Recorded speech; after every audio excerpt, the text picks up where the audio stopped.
그 제가 정확하게 그 양반이 어떤 사람이라는 걸 잘 알기 때문에 그분하고 뭐 앉아서 정반하게 무슨 서로 인간적 관계나 대화할 수 있는 사람이 아니라는 걸 제가 알고 있기 때문에 정확하게 자르고 더 이상 뭐 다른 얘기를 할 필요도 없는 거고 돌아오는 것이지. 그 이후에도 마찬가지잖아요. 그 이후에도 말씀처럼 여러 가지 이런저런 뭐 협박성 이런 얘기들이 많더라고요. 뭐 시장이 무슨 사주해서 녹음이 돼 있다 안 있다 이런 것처럼. 저는 누가 저보고 이런 이야기를 하더라고. 장명호 씨하고의 관계에서는 어떤 일이 있어도 거기서 끝을 내야 된다. 죽든 살든. 무슨 일이 있대서 다음 단계로 넘어와서 장명호를 고아서 넘어갈 건데 그때보다 더 죽는다 그랬어요. 그래서 이미 저는 그런 것들을 장명호 어떤 사람이고 다 알기 때문에 제가 뭐 부적절한 얘기를 하고 그분에게 뭘 부탁을 해서 그분한테 얻을 게 뭐가 있겠어요? 그래서 더 이상 이런 문제를 자꾸 의심 자꾸 이걸 가지고 뭐 확대하고 하신 거예요. 오히려 정직하게 열심히 사는 사람들을 또 때로는 보호해줘야 될 필요가 있어요. 이 사람 얘기는 그 자꾸만 뭔가 있는 것처럼 들으려고 전혀 그로 인해서 피해를 본 사람의 얘기들은 지금 보면 별 관심이 없고 그렇게 만들죠. 네. 이 내용 중에 보면 문자로 협박성 문자로 왔다라고 하는 부분이 같은데 혹시 문자로 공개해 주실 수 있습니까? 문자는 이미 다 지워져서 없을걸요. 그게 그 중에 뭐 특별한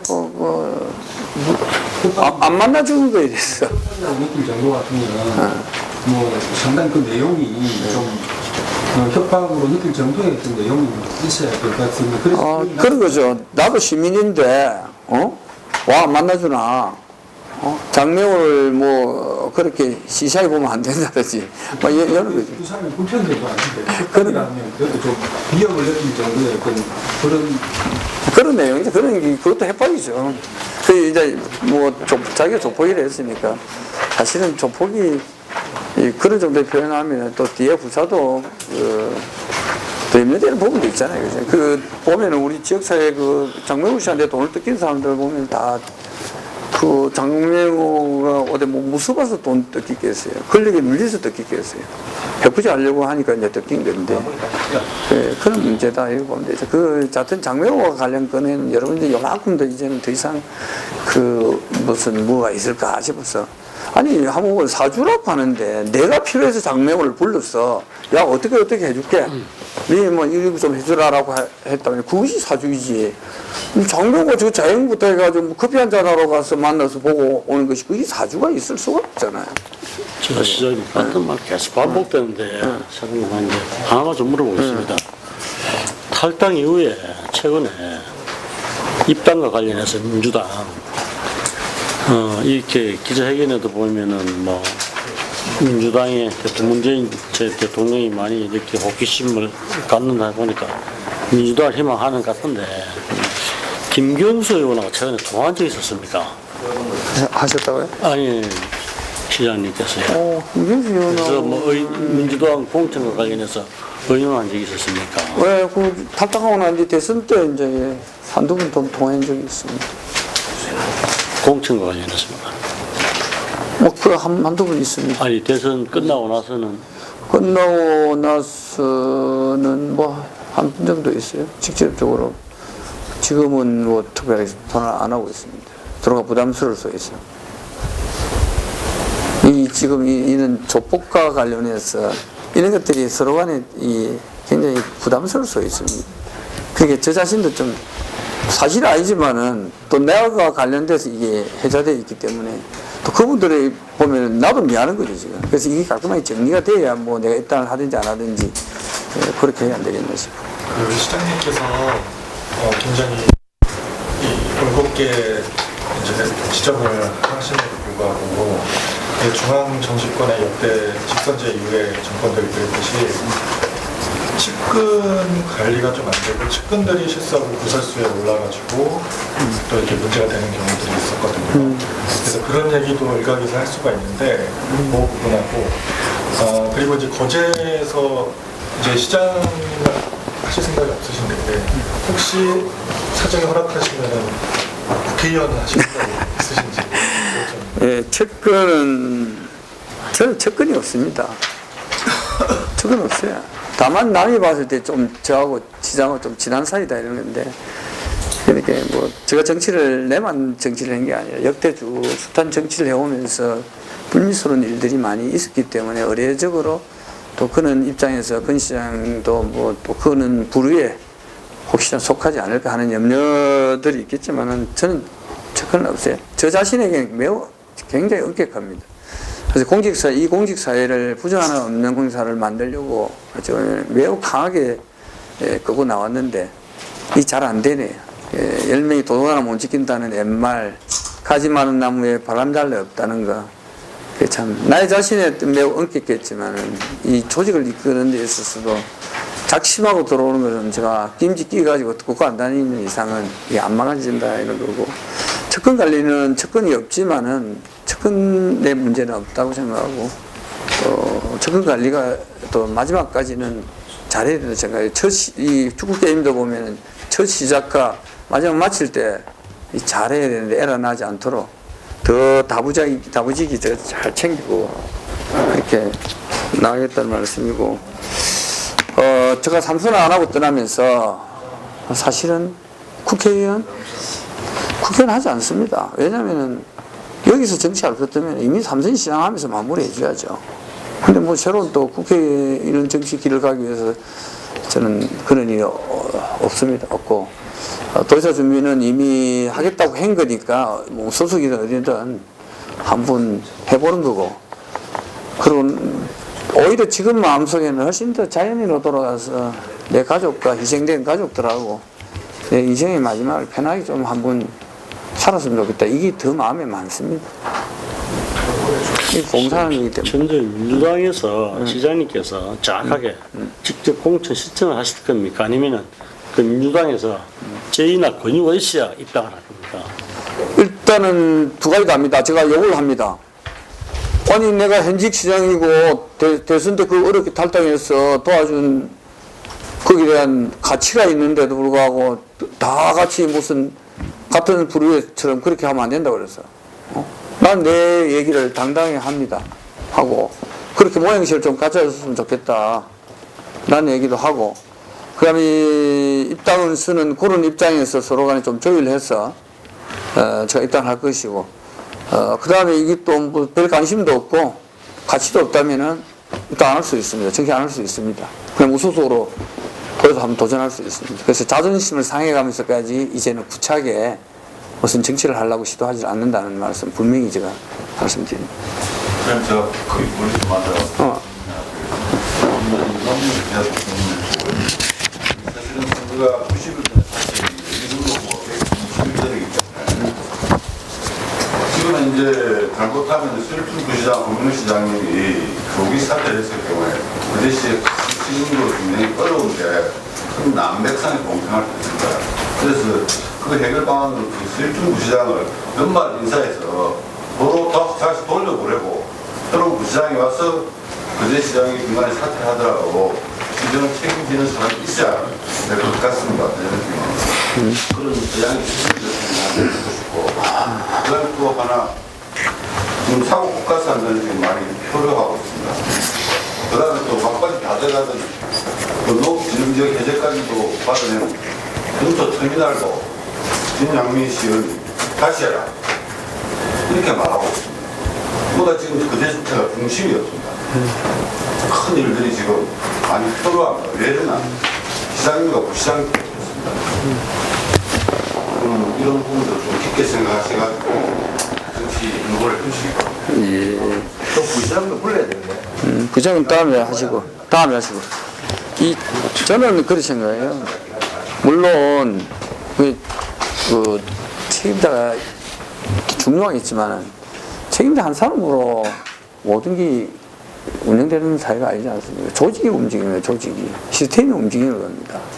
다만 여기서 이제 부시장도 시장 출마 예상자이기 때문에 시장도 뭐 도지사 도전을 하고자 하는 외견된 사람이기 때문에 동시에 이제 이 부시장과 장이 다 나가는 그런 상황에 대해서 염려를 하시는 것 같은데 그런 상황은 없을 거예요.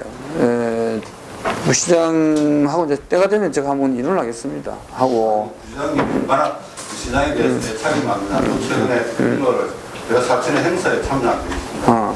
그까지 부시장이 왔습니다. 네.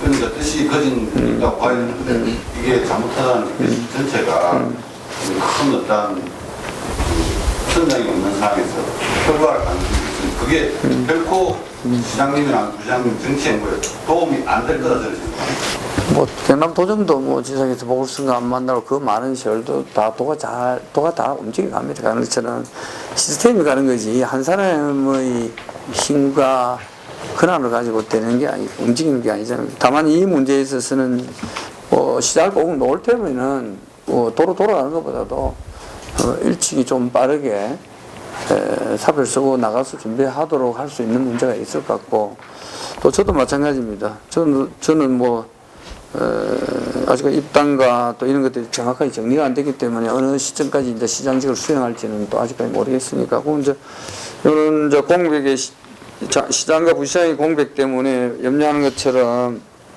난맥상이 일어나지 않도록 잘 조절해서 나가도록 하겠고 그럼 사업 국가 산다는 어쨌든 간에 결국은 세계의 유가 하락과 지금 해양 플랜트 유가 하락으로 인해서 이제 해양 플랜트 이렇게 수주가 떨어지고 또 선박 수주가 떨어지면서 다 의기소침해 있기 때문에 또 몇 간이 이렇게 반대하는 또 분들도 있고 해서 약간의 지금 국토부가 승인이 나야 되는 것이 약간 지금 딜레이 되고 있는데 또 우리도 계속 지금 국가 산다 국토부에다가 계속 우리가 지금 이야기를 하고 있습니다. 있기 때문에 뭐 머지않아서 승인이 떨어질 겁니다. 떨어질 건데 어쨌든 도와주시기를 바라고 마치 이게 안 됐으면 하는 또 일부의 뭐 의견들과 또 분들이 있습니다만은 저는 늘 이야기하다시피 이 조선해양산업으로 큰 도시이기 때문에 기업도시로 컸습니다. 그래서 일정한 기업도시를 유지해주기 위해서는 규모 있는 산업단지가 지금 필요합니다. 이 해양플랜트 국가 산업단지를 하지만은 꼭 해양플랜트만 고집할 필요가 없어요. 연관된 조선과 관련 여러 가지 많은 기자재 업체들이 결국은 이 간 외에 있습니다. 있기 때문에 이런 산단에다가 밖에 있는 멀리서 제품을 만들어서 물류비를 많이 지금 부담하고 들어오는 이런 기업들도 여기다 갖다 유치를 시켜야 되고 새로운 또 산업들이 여기는 바다 쪽으로 끼고 들어가기 때문에 암벽이 한 수심이 한 16, 7m 나오기 때문에 뭐 대형 때로는 선박들도 접안할 수 있고 때로는 아니면 또 우리가 관광산업으로 가는 입장에서 크루즈선도 유일하게 이 대형 크루즈선도 접안할 수 있는 이런 접안 시설이 갖춰져 있어. 그렇게 다목적으로 우리가 한번 생각을 해봐야 되지.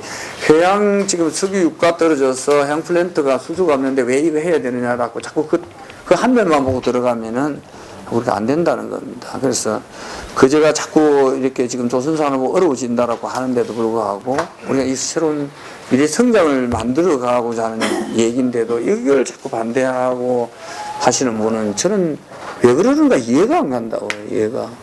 우리가 이걸 비록 실패한다 하더라도 실패를 두려워서 중단하면 안 됩니다.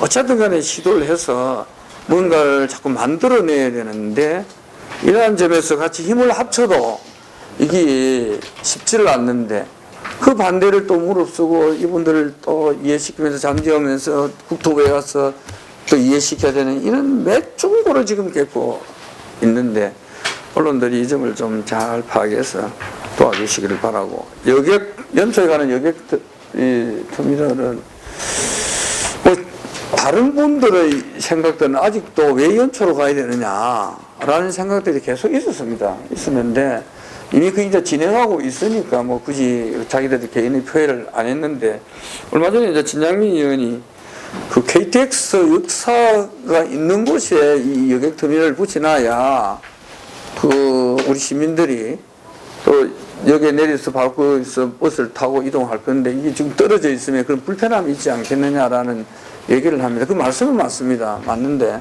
감히 이게 이제 다시 되돌릴 수 있느냐는 것은 여러 가지 이제 갈등과 이런 것들이 많으니까 우리 좀 더 매우 심사숙고해야 되고 그것이 뭐 진양미 의원님의 시정 5분 자유 발언에서 그것으로 단순하게 끝나면 되는데 이 나중에 어떤 조직화돼서 또 여론화 시킨다면 이런 것도 행정으로서는 좀 부담이 안 되겠나 싶어요. 국토부에서 농림축산식품부에서 농업정비를 배제를 해주는 그 과정이 현안도도 깜짝 놀란 만큼 DC가 풀어내었는데 신장면이 크게 보지 못하는 것 중에 KTX가 거론된 건 2011년이고요.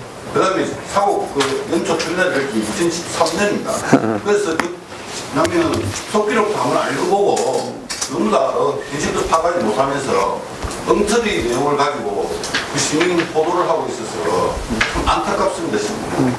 저는 지금은 이제 KTX가 현대그룹에서 민간 투자로서 지금 이제 문재인 대통령이 KTX를 하겠다라고 이제 말씀을 했기 때문에 좀 더 이제 그 당시 재정사업보다는 이제 구체화되어 들어가 있습니다. 지금은 KDI에서 민자 투자 적격성 심사를 하는 걸 보면은 그 당시 우리가 시작할 때는 재정사업이었거든요. 그래서 국가가 뭐 재정이 없어서 하니 안 하니 시집회도 많이 했습니다만 지금은 비교적 구체화되니까 아마 진양민 의원이 그걸 들고 나온 것 같아요. 그래서 사업가 아직 전면 결정되지 않았는데 그전에 갈지 아니 내년에 갈지 사업 판단에 갈지 이도 결정되지 않았는데 그걸 가지고 진양민 의원이 그런 내용도 파악 못하고 하는 게 그래서 이렇게 생각해 보죠. 있지 않느냐. 여객터미널에 같이 KTX를 붙이라 이러면은 연초 여객터미널 들어가는 그 KTX를 오면 되죠. 올 수 있습니다. 그거가 되죠. 충분하게 이런 돌판에 충분히 나온다.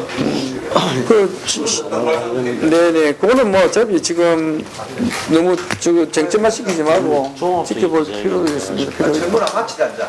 자, 또, 그 다음 얘기를 마치지 하지 말고, 오늘 다 물어보십시오. 물어보시고, 이 시간 이후에 시장이 부정과 관련 얘기는 시정을 어떻게 보고 안 보고에 대한 것은 어떻게 하시더라도 시장이 부정과 관련 얘기에 있어서는 좀 더 우리가 이 기자님들이 좀 정확하게 좀 이해를 하고 그렇게 있었으면 좋겠어요. 그 시장이 하는 거죠. 그 언론에서 상당히 좀 불편한 것 같는데 불편하게 생각하고 그래 하는데 이 거제 지역에 있는 기자들은 그렇게 생각을 안 하거든요. 중앙 언론하고 뭐 관계가 그 시장님이 뭐 대처를 잘 못하십니까? 아니면 뭐 언론에서 잘 못하십니까? 그 중앙 쪽에서는 소리가 여러 가지 많이 나더라고요. 근데 거제에서는 크게 뭐 시장님을 그 하고 뭐 이런 건 없었다 아닙니까? 그럼 뭐 시장님이 잘 못해가지고 대처를 잘 못해서 그런 소리가 나는 것 같은데 그건 앞으로 좀 대처를 잘 하십시오. 아니, 뭐 지역 언론이나 중앙 언론이나 뭐 언론이 어떻게 못한다기보다도 좀 사실에 입각해서 더 오히려